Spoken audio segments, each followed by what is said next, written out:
Irham, Assalamualaikum Faiz, apa kabar Tribuners? gila kak. Bagaimana halaman 1 ini kak? Apa dibahas ini? Untuk edisi Kamis 14 ya, 14 kak. 14 Desember 2023, Tribun Timur akan turun dengan berita tentang kelistrikan. Jadi hari ini kita kedatangan tamu GM PT PLN Sulsel Rabar, Bapak Muhammad Andi Ahdaminurdin. Beliau sengaja datang ke kantor ke Tribun untuk menjelaskan tentang kondisi kelistrikan di Sulawesi Selatan, Barat dan Tenggara. Dalam penjelasannya beliau mengatakan bahwa begini. Selama ini kan dalam 1 tahun terakhir ini, selama fenomena El Nino berlangsung, Iya. Sulawesi Selatan khususnya dilanda pemadaman bergilir. Nah, Iya. Pak Andi datang ke Tribun untuk menjelaskan kenapa terjadi pemadaman bergilir. Nah, penyebabnya selain karena El Nino. El Nino kemarau panjang, Iya. mengakibatkan PLTA di Sulawesi Selatan itu terganggu. Kenapa terganggu? Karena pasokan air dari sungai-sungai yang menggerakkan turbin itu berkurang. Nah, menghadapi tahun 2024 ini, Iya. PLN memastikan bahwa insya Allah tidak akan terjadi lagi pemadaman bergilir. Kenapa? Karena selain melakukan modifikasi cuaca untuk selalu mendatangkan hujan di daerah sungai, aliran sungai, juga membuat pembangkit listrik baru, utamanya pembangkit listrik yang energi terbarukan. Energi terbarukan itu misalnya begini, selama ini kan 70% listrik di Sulawesi Selatan itu diproduksi dari pembangkit listrik tenaga uap. Selebihnya menggunakan pembangkit listrik tenaga air, tenaga payu, dan sekarang ada lagi tenaga surya. Nah, pembangkit listrik yang dari energi terbarukan ini menyumbang 33% untuk pasokan listrik di Sulawesi Selatan.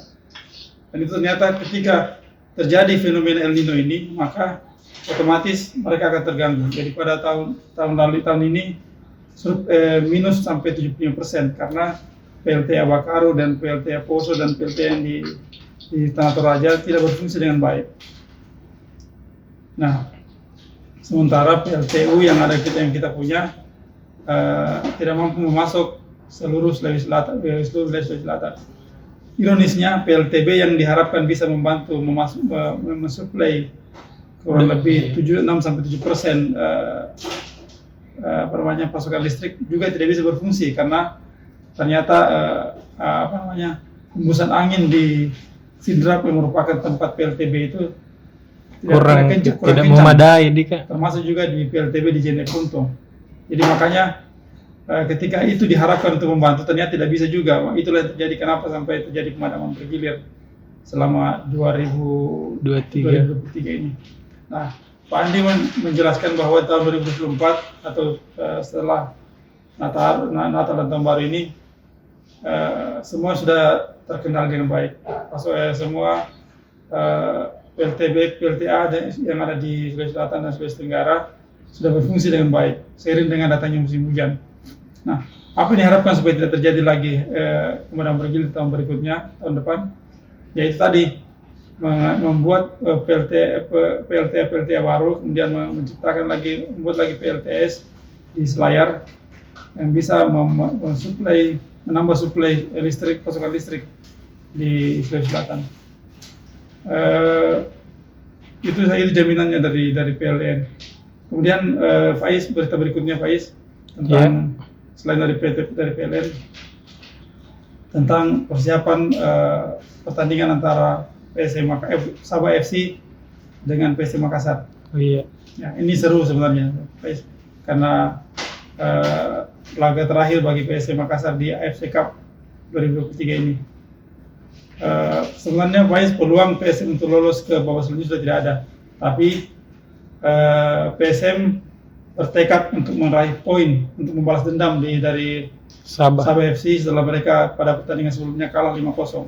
Iya. Nah, tadi Bernardo Tavares, pelatih PSM, mengatakan bahwa ini adalah harga diri kita sebagai sebagai tim dari Sulawesi Selatan, tim dari Indonesia, jangan sampai kalah lagi.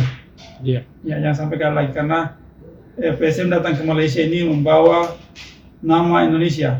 Tadi sebelum pertandingan ini, Bali United sudah kalah dari Terengganu, juga perwakilan dari Malaysia.